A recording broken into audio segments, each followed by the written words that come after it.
اعوذ باللہ من الشیطان الرجیم بسم اللہ الرحمن الرحیم اللہ لا الہ الا هو الحی القیوم۔ اللہ رب العالمین کے اسماء حسنہ میں سے دو باعظمت نام الحی القیوم ہیں۔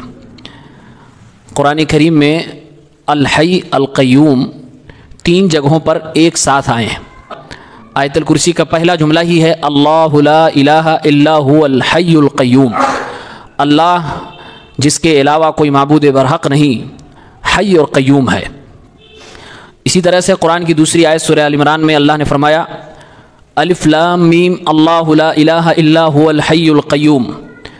سورہ طٰہٰ کی آیت نمبر 111 میں فرمایا وعنت الوجوہ للحی القیوم، سارے کے سارے چہرے حی قیوم کے سامنے جھکے ہوئے ہوں گے۔ 3 جگہوں پر یہ حی اور قیوم ایک ساتھ آیا ہوا ہے۔ حی اور قیوم کے معنی کیا ہے؟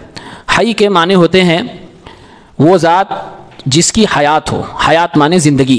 اللہ رب العالمین کے لیے صفت حیات کے ثابت کرنے کے لیے اللہ رب العالمین کا نام حی ہے۔ ہماری اور کائنات کی تمام مخلوقات کی حیات میں اور اللہ کی حیات میں فرق کیا ہے؟ دنیا میں جتنی بھی مخلوق ہے، چاہے انسان ہوں، جنات ہوں، فرشتے ہوں یا چرند و پرند ہوں، جو بھی تصور میں آپ لا سکتے ہیں، اگر وہ مخلوق ہے تو اس کی موت اور زندگی کے حوالے سے 2 باتیں کنفرم ہیں۔ نمبر 1 کہ وہ پہلے کچھ نہیں تھا، پھر وہ پیدا کیا گیا۔ نمبر 2 اس زندگی کے بعد اس کو موت آنی ہے، اس کو زوال ہونا ہے، ختم ہونا ہے۔ اور یہ دونوں چیزیں اللہ رب العالمین کی حیات کے تعلق سے تصور میں بھی نہیں لے جا سکتی۔ یعنی اللہ تعالیٰ کے لیے یہ عقیدہ نہیں رکھا جا سکتا کہ پہلے وہ نہیں تھا، پھر بعد میں اس کو زندگی ملی اور آگے چل کے ختم ہو جائے گی، بلکہ اللہ رب العالمین کی زندگی اور حیات کاملہ ہے، نہ پہلے اسے عدم تھا اور نہ ہی بعد میں اسے ختم ہونا ہے۔ یہ سب سے بڑا فرق ہے خالق اور مخلوق کی حیات میں۔ اسی لیے علماء نے لکھا ہے ولا يلحقها زوال ولا فنا، اسے نہ تو موت آئے گی نہ تو وہ فنا ہوگا، ولا يعتريها نقص وعیب، بلکہ اللہ تعالیٰ کی جو زندگی جو حیات کاملہ ہے اس میں نہ کوئی عیب ہے، نہ کوئی نقص ہے، نہ تو اونگ ہے، نہ تو نیند ہے۔ آیت الکرسی میں آگے کہا گیا لا تأخذه سنة ولا نوم، نہ اسے اونگ آتی ہے اور نہ اسے نیند آتی ہے۔ اللہ رب العالمین کی حیات کاملہ ہے۔ تو جس رب کی یہ حیات ہو وہ حقیقت میں مستحق ہے کہ صرف اس کی عبادت کی جائے۔ دنیا میں کائنات میں بہت سارے لوگ الگ الگ معبود بنا بیٹھے، اگر صرف اسی نقطے پہ غور کر لیں تو حقیقی معبود تک پہنچنے میں بڑی آسانی ہو جائے گی کہ ایسا معبود تلاش کریں اور اسی کو حقیقی معبود مانیں جو معبود ہمیشہ سے ہے اور ہمیشہ رہے گا، جو موت سے ہمکنار نہیں ہوگا، جس کو موت کبھی نہیں آنی ہے، تو اللہ رب العالمین پر جا کر نگاہ ٹھہرے گی۔ اسی لیے دنیا میں جتنی بھی زندہ چیزیں ہیں 4 قسم کی ہیں۔ الحی الذی یموت، وہ زندہ چیز جس کو مرنا ہے، یا پھر وہ چیز جس کے اندر نہ تو موت ہے نہ تو زندگی ہے، وہ کامن شے ہے، یا پھر وہ جس کو جو زندہ تو ہے لیکن مرے گا نہیں، یا پھر وہ مردہ جو زندہ ہی نہیں ہے۔ یہ 4 طرح کی چیزیں ہو سکتی ہیں۔ ان چاروں میں 3 کے اندر یہ صفت ہے کہ وہ تو پہلے نہیں تھی، بعد میں اسے ختم ہونا۔ صرف اللہ رب العالمین کے لیے یہ بات کہی جائے گی الحی الذی لا یموت، ایسا زندہ، ایسی حیات کاملہ کا مالک جس کو کبھی موت نہیں آنی ہے۔ اسی لیے قرآن میں اللہ رب العالمین نے فرمایا وتوکل علی الحی الذی لا یموت، بھروسہ کرو اس ذات پر جو مرے گا نہیں، جس کو موت نہیں آنی ہے۔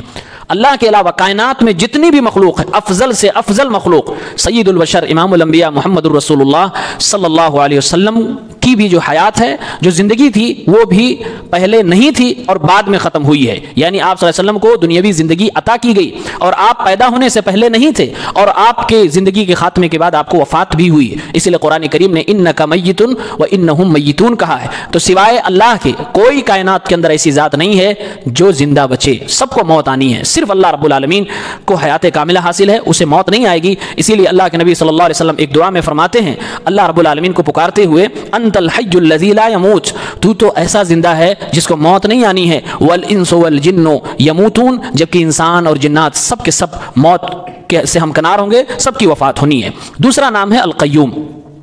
قیوم اللہ رب العالمین کے لیے صفت قیومیت کے ثابت کرنے کے لیے یہ نام ہے۔ قیوم کا معنی ہوتا ہے قائما بنفسہ المقیم لغیرہ، جو خود اپنے آپ کو قائم کیے ہوئے ہے اور دوسروں کو قائم کر رہا ہے۔ کیا معنی ہوا؟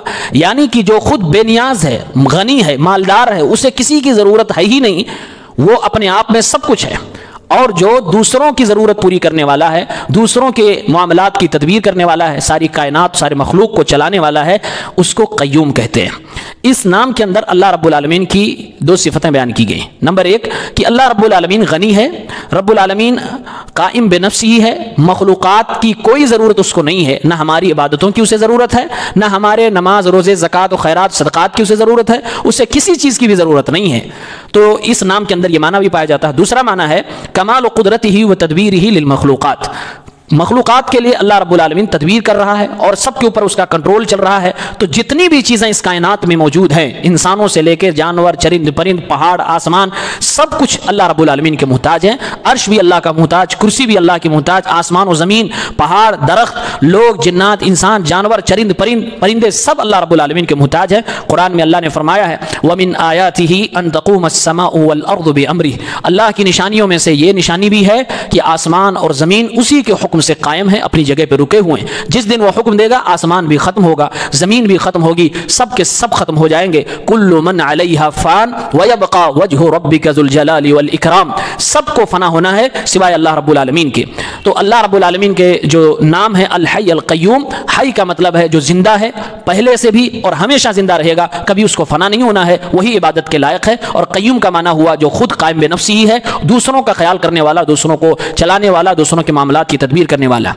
حی اور قیوم دونوں ناموں کا میسج کیا ہے؟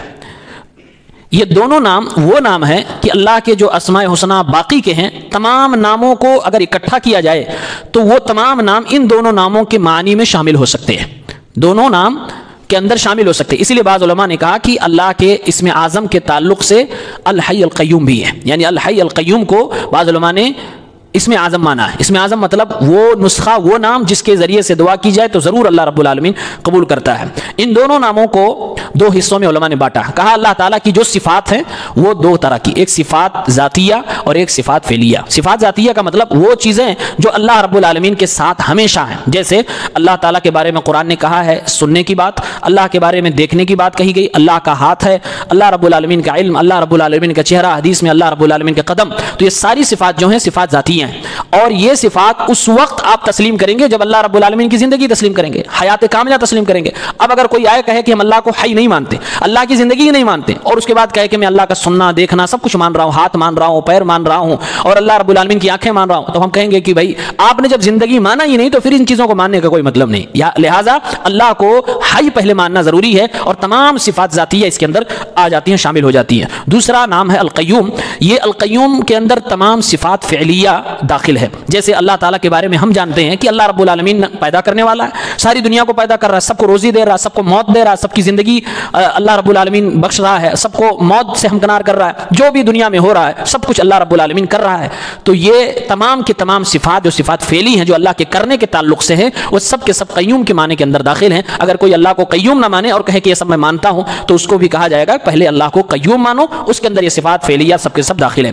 ایک مشہور دعا ہے جس دعا کے تعلق سے بعض علماء نے کہا کہ یہ دعا صحیح سند سے ثابت نہیں ہے، ترمذی کے اندر موجود ہے، لیکن مستدرک حاکم کے اندر اس کی شواہد موجود ہے جس کی بنیاد پر اس دعا کو حسن لغیرہ مانا جائے گا۔ علامہ البانی نے اس کو صحیح کہا ہے، حی یا قیوم برحمتک استغیث۔ یہ بڑی مشہور دعا ہے، اور اس دعا کے اندر اللہ کے یہی دونوں نام ذکر کیے گئے، حی اور قیوم۔ اسی لیے علماء نے اس حدیث سے بھی استدلال کیا ہے کہ اللہ کے اسم اعظم حی اور قیوم ہیں، جو آیت الکرسی کے اندر بھی ہیں، اس دعا کے اندر بھی ہیں۔ تو ان دونوں ناموں کے وسیلے سے اللہ رب العالمین سے ضرور دعا کرنی چاہیے۔ اللہ رب العالمین ممکن ہے ہماری دعاؤں کو قبول فرمائے۔ ان دونوں ناموں کا میسج یہی ہے کہ اللہ تعالیٰ کسی بندے کا محتاج نہیں، اور ساری دنیا اللہ کی محتاج ہے۔ لہٰذا جو ہمیشہ سے ہے ہمیشہ رہے گا، جسے موت نہیں آنی ہے، وہی یقیناً عبادت کے لائق ہے، اسی کی عبادت ہونی چاہیے۔ اللہ رب العالمین ہم سب کو توفیق دے کہ تمام عبادات ہم اللہ رب العالمین کے لیے بجا لائیں، آمین یا رب العالمین۔